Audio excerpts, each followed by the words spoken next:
मैं मौजूद हूँ और लगातार जनता से सर्वे कर रहा हूँ। मेरे साथ अंशु आहूजा जी हैं, इस बार जो है निर्दलीय कैंडिडेट है। उनसे जानने की कोशिश करूंगा कि आपके वार्ड में क्या समस्या है और आपका इलेक्शन लड़ने का क्या उद्देश्य है। सभी को पहले तो मेरी राधे राधे। मेरा नाम अंशु आहूजा है और मैं शांति नगर वार्ड नंबर 19 की इस समय कैंडिडेट हूँ। आपके वार्ड में जैसे लगातार घूम रहा हूँ, क्या क्या समस्या आपको लोगों से नजर आ रही है? जनता से कैंपेनिंग में जब जा रहा हूँ, क्या बता रहा है? देखिए, पहले मैं थोड़ा सा अपने बारे में आपको बताऊं। मैं सोशल वर्कर रही, पिछले 7 साल से मैं क्राइम कंट्रोल रिसर्च ऑर्गेनाइजेशन की उत्तराखंड की प्रेसिडेंट हूँ। मैं कभी भी इस फील्ड की रही नहीं, राजनीति फील्ड से। मुझे क्या प्रॉब्लम रहती थी कि जब भी कोई काम होता था तो यहाँ पर जनप्रतिनिधि सुनते नहीं थे। अभी भी कुछ समय पहले यहाँ के लोगों के द्वारा मुझे कहा गया कि दीदी मेरे ये सेवा करा दो, और जब मैं इन जनप्रतिनिधियों के पास गई, अपनी टीम के साथ गई, बट मुझे कोई भी उन्होंने मेरे को रास्ता नहीं दिखाया। तो शायद यही कारण था पहले तो मेरा उद्देश्य यहाँ पे आने का, क्योंकि मैं सक्षम थी अपने काम में और अपने उससे काम में समाज सेवा में बहुत टाइम से काम कर रही हूँ। काफी लड़कियों की हमने शादी कराई है, कई बच्चों को हमने एजुकेशन में ज्वाइन करवाया, हेल्प किया, बहुत सारा चीजें काम किया, और लोग मुझे इसी से भी नजरिए से ही देखते थे। उसके अलावा मैं हमेशा सोशल वर्क के साथ साथ हम हरिनाम संकीर्तन भी घर घर में पहुंचाने का काम करते हैं। तो मेन हमारा उद्देश्य जो रहता है वो यही रहता था कि भगवान की भक्ति करना, भागवत करवाना, ये सब चीजों में मेरे। बट जो मेरा मेन उद्देश्य अब जो आने का रहा वो ये रहा, क्योंकि जनप्रतिनिधि काम करते नहीं थे। अब जैसे कि आपने मुझसे क्वेश्चन पूछा कि आप कह रहे हैं कि आपको क्या क्या समस्याएं नजर आई। देखिए, सबसे पहले जो मुझे समस्याएं नजर आई यहाँ पर, कई बुजुर्ग, मैंने अभी जैसे डोर टू डोर सर्वे किया मैं पूरा अपना जितना भी अपना यहाँ का जितना भी अपना वार्ड है उसमें एक एक घर में पर घर में मैं घूम के आ चुकी हूँ लगभग, और सभी लोग जान भी चुके हैं।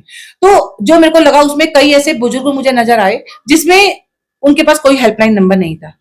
घर में हस्बैंड वाइफ अकेले रहते हैं बट उनके पास कोई हेल्पलाइन नंबर ही नहीं है। तो मुझे लगता है एक तो हेल्पलाइन नंबर उन्हें बहुत जरूरी है दिलाना, ताकि कल की रात देर में उनको कोई अगर रात देर रात कोई प्रॉब्लम होती है, उनके पास मेरा पर्सनल नंबर हो, अगर उन्हें जरूरत पड़ती है तो मैं रात बेरात उनके लिए खड़ी हो सकूं। दूसरी समस्या जो मुझे नजर आ रही है, पशुओं की, आवारा पशुओं की। मैंने अपनी पहले उसमें भी कहा था, 31 तारीख को एक बहुत बड़ा एक्सीडेंट हुआ। कहां पर? यहीं पर आपका परशुराम चौक पर 4 सांडों ने एक स्कूटी पे आक्रमण किया और वो स्कूटी पूरी क्षतिग्रस्त हो गई। भगवान की इतनी कृपा रही कि उस जो व्यक्ति था उसको चोट नहीं लगी, लेकिन स्कूटी पूरी क्षतिग्रस्त हुई। क्या अगर उसको कुछ हो जाता उसका दायित्व कौन लेता?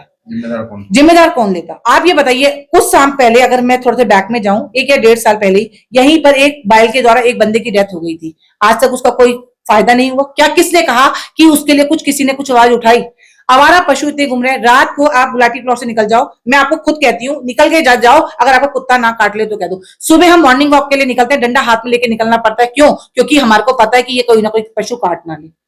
इन पशुओं की प्रॉपर व्यवस्था होनी चाहिए ना। हम नहीं कहते कि अगर घूम रहे हैं तो उनकी प्रॉपर व्यवस्था तो हो, ऐसी एक कोई जगह हो जहां पर ये हो, मेरे को जो लगता है। तीसरी जो मुझे सबसे बड़ी जो यहाँ की मेन शांति नगर की जो समस्या नजर आई, जो मैंने खुद भी बहुत प्रॉब्लम से मेरे को लगती थी, जब बरसात का पानी आता है तो सारा का सारा पानी टीएचडीसी कॉलोनी से आता है, वो बनखंडी से आता है, शांति नगर से आते आते आते वो यहाँ पर इकट्ठा हो जाता है। कहां पर? आपका सोमेश्वर मंदिर के पास।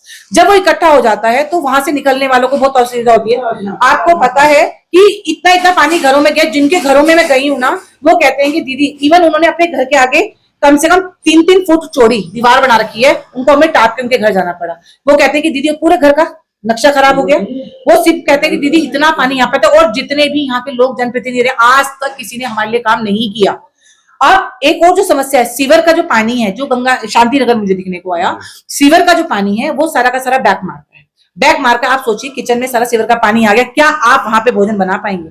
आप बताएं, वो शुद्ध रहा? जहां हम अपने ऋषिकेश में रहते हैं और अपने ठाकुर जी को भोग लगाते हैं, क्या ऐसे किचन में हम भगवान का भोग बना पाएंगे? तो इस चीज का समस्या को जो मुझे लगाई कि मेरे को ये इस चीज पे भी काम करना चाहिए। बहुत सारी और रही, जल पे समस्या रही। कई जगह पे पानी बहुत लेट आता है, और लाइट तो कहीं टाइम से गलियों में दिखती ही नहीं कि आपको प्रॉपर लाइट होनी चाहिए।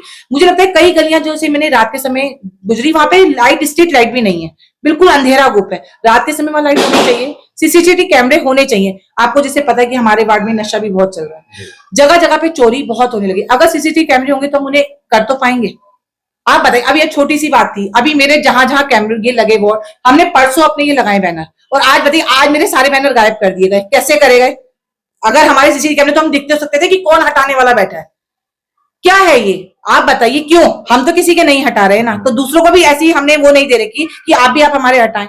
जीतेगा कोई भी, हम इस बात से नहीं, हमारी लड़ाई इन लोगों से नहीं थी, हमारी लड़ाई सिर्फ इतनी ही थी कि आप जो भी जीते, चाहे मैं जीतूं या कोई भी जीते, हम तीनों में से, वो इस जनता का काम करे, इस जनता के लिए सेवा करे। अगर आप यहाँ पर आप घर घर वोट बांटने जा रहे हैं ना, तो उस समय भी आप ध्यान दें कि आपको जाना है और इन लोगों की समस्याएं सुननी है।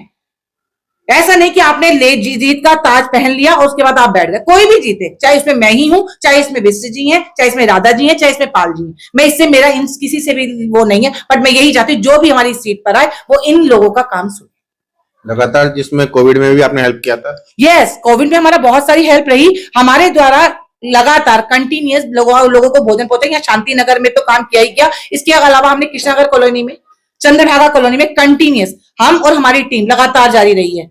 मतलब आप पैक के अगर आप वो रिजल्ट भी देखेंगे, आप पीछे का बैग में जाएंगे तो उसमें सारा का सारा हमारे पास डाटा भी होगा हमारी संस्था के द्वारा जो काम किया गया। 23 को इलेक्शन है, जनता से क्या अपील करोगे? Last question. जनता से मैं बस सिर्फ यही अपील करूंगी कि अगर आपको लगता है कि मैं सक्षम हूं, कि मैं आपके लिए खरी उतर सकती हूं, तो प्लीज आप मुझे अपना वोट देकर, अपना कीमती वोट देकर जिताएं। और प्लीज आप जाएं, ऐसा ना करिए अपना वोट खराब करें। आपको इन चारों में से जो लगता है कैंडिडेट आपके लिए काम करता है और करेगा और इन फ्यूचर आपके लिए प्रॉफिटेबल होगा, क्योंकि जितनी भी योजनाएं आएंगी वो आप तक पहुंचेंगी। आपको कहीं भी परेशानी है तो वो आपके लिए खड़े होंगे, तो आप उन जनप्रतिनिधियों के लिए वोट दें। और मैं यही चाहती हूँ कि आप हम सबके साथ खड़े हों। और मुझे भी जब आप